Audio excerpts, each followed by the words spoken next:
First, our manhunt for notorious Aussie conman Peter Foster. For the past year, we've searched for Foster both here and overseas while he was on the run from authorities. That chase ended yesterday when we finally found him and kept him under watch until police arrived to arrest him. Our cameras were there to capture every dramatic moment. Reporter Justin Armsden has been investigating Foster's scams. A short time ago, he filed this exclusive report on the race to find Foster. Has he? I got it. Let go of the gun. Let go of the gun. Let go of the gun. A fugitive tackled by police. Drag him out,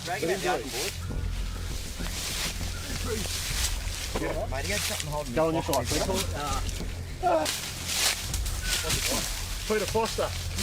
My name's Gary Stearns from Byron Bay Detective. You're under arrest. And finally, Peter Foster's latest stint on the run comes to a dramatic end. Let go of the gun. Let go of the gun. Let go of the gun. Dishevelled, bleeding and feigning illness. The notorious conman tracked down by a current affair after a year-long investigation. It did take us a while to find you people. We got there in the end. 12 months we've been looking for you at a current affair. I'm glad we could assist your friends here to find you.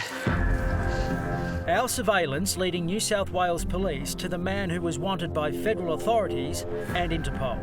My PIs are sitting in the bushes and got vision of him. Tonight, we take you through the last incredible moments of his freedom.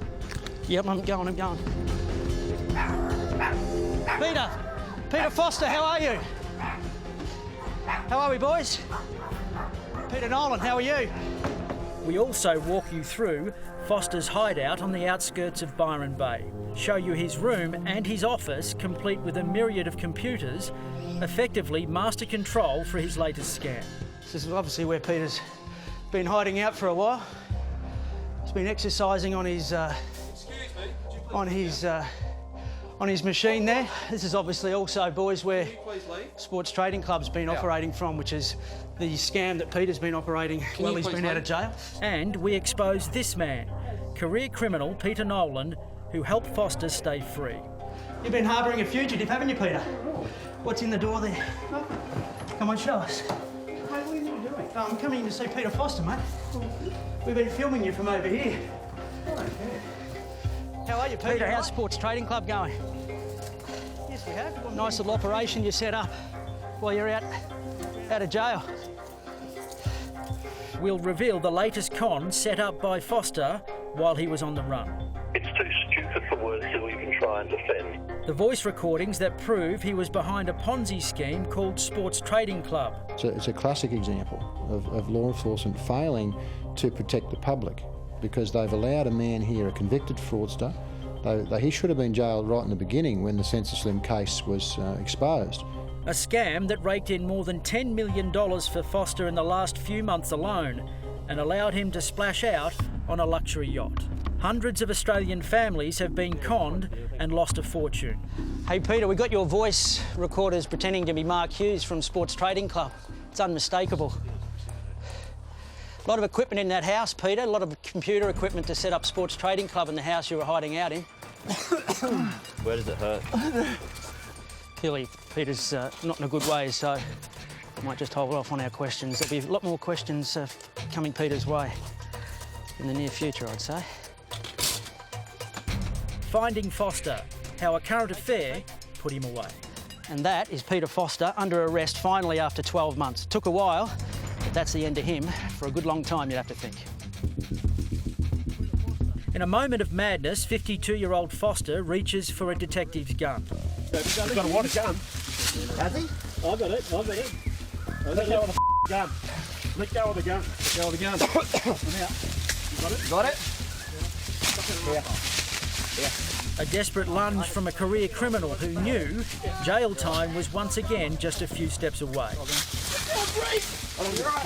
Give us your arm, mate. Give us your arm, mate. Get off his neck.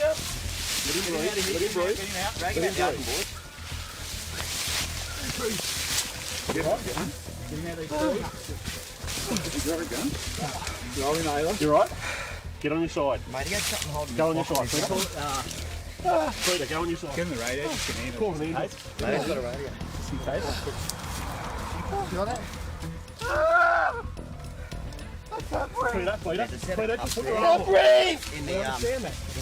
We understand that. Under there, mate. 100 legs. Set of cuffs loose, mate. We're putting the handcuffs on there. Got him? Got his wrist. As we've seen before from the self-proclaimed international man of mischief, his arrests never unfold without theatre. He flailed about in Fiji, and yesterday was no different as police handled him with care.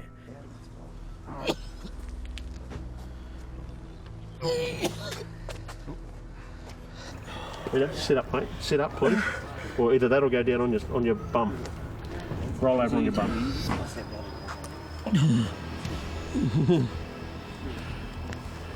Can you get him to come down, please, Cookie?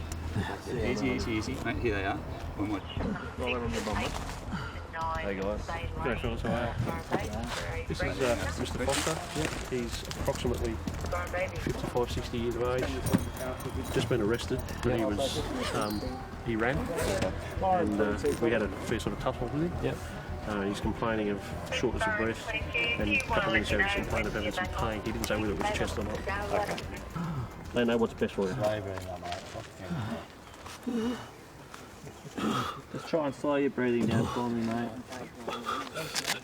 Yeah, take him off, mate.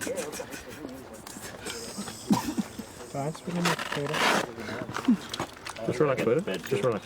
Yeah, Peter. Pete, open your eyes for me, Peter. Pete, open your eyes. Look, stretcher's here. I'm going to stand you up and sit you straight on the stretcher, all right? Take your weight, Peter. Take your weight. Turn around the other way. Oh, man.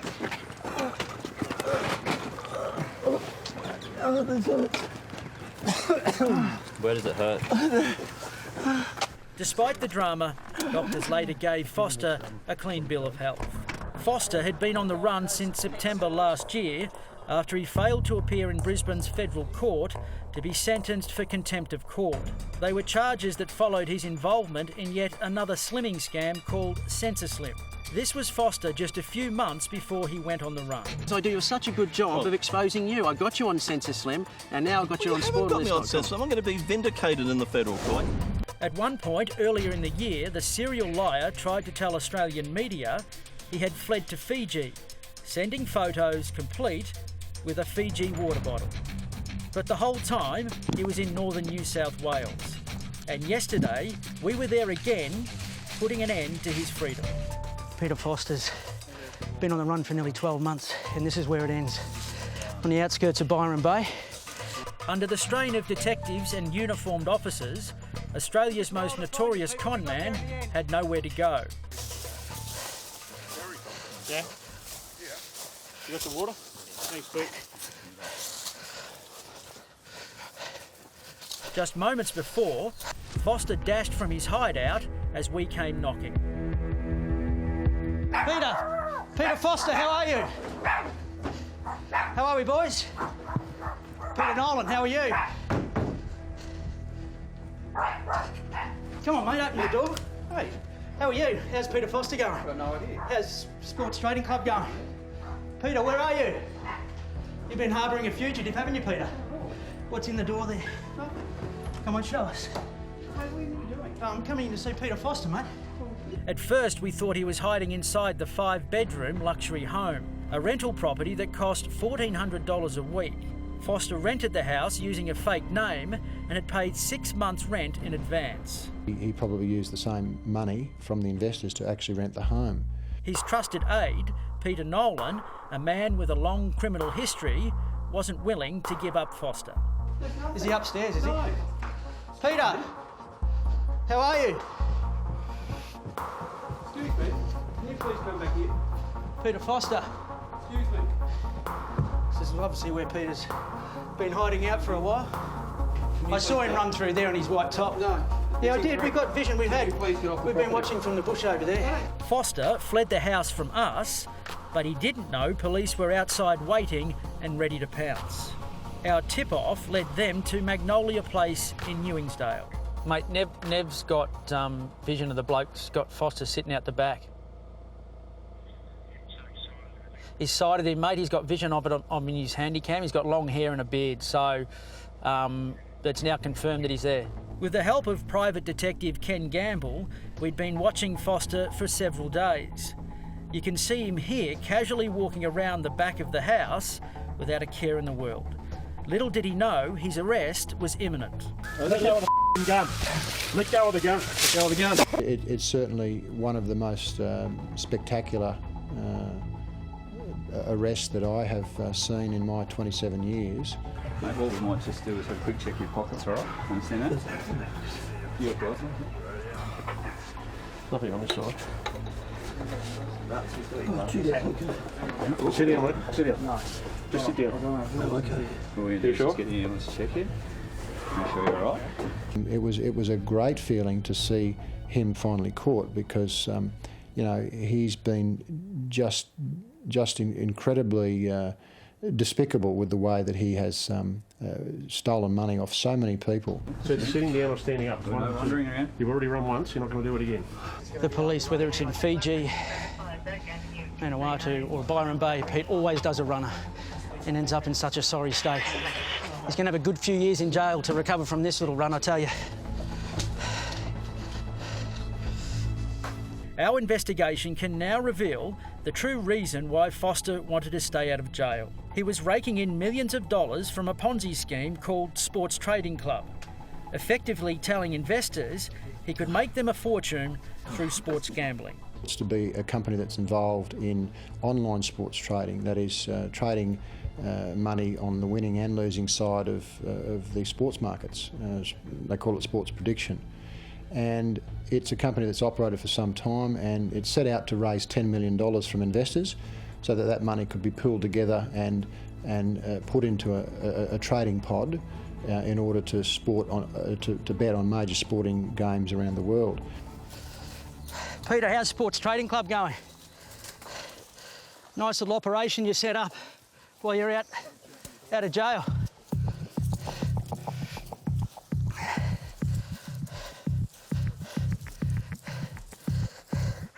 It did take us a while to find you, Pete, but we got there in the end. 12 months we've been looking for you at a current affair. I'm glad we could assist your friends here to find you. From inside Foster's home, our pictures clearly show messages sent to the Sports Trading Club email account. Mobile phones registered to various names used as part of the scam. And remember, this was Foster's office and heartbeat of his operation. Ken Gamble is the CEO of the Internet Fraud Watchdog, and he's helped us peel back the layers. Peter Foster was the mastermind. He was the mastermind along with Peter Thomas Nolan. Clearly from the beginning he set it up under various assumed names and operated in such a way that it would be very difficult to find out who's really operating it. This is a phone recording of Foster fending off one investor who wanted his $100,000 returned. She's got her concern that it was a scam. Okay, yeah, okay. If anyone thinks it's a scam, you can have your money back. Foster is pretending to be Mark Hughes, an alias he used to dupe investors. It's too stupid for words to even try and defend. Did you know how much was traded on the cricket last night? Why were you pretending to be Mark Hughes, Peter? Your voice is unmistakable. Now that Foster's behind bars, what will happen to Sports Trading Club, do you think? Will it collapse? Sports Trading Club will collapse because Peter Foster's no longer running it.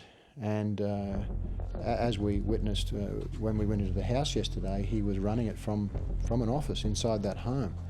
And we even saw screenshots of emails from the Sports Trading Club. So that office that was being run at the house was actually the office of Sports Trading Club. The fallout from the collapse of Sports Trading Club will surely unfold over the coming months, and Foster's future will see him back behind bars for at least 4 years. He's stolen the dreams of mums and dads of Australia, and he's destroyed, you know, the families of many, many people, and I think it's now, time for him to pay the price of that. So it was a very exciting moment to see him finally being arrested and taken into custody.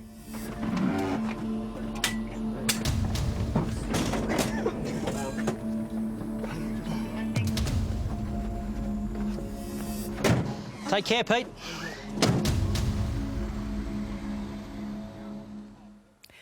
And Foster appeared in court today dressed in his hospital gown and pleaded guilty to resisting arrest and assaulting police following yesterday's confrontation. He's also facing at least 18 months in jail for contempt.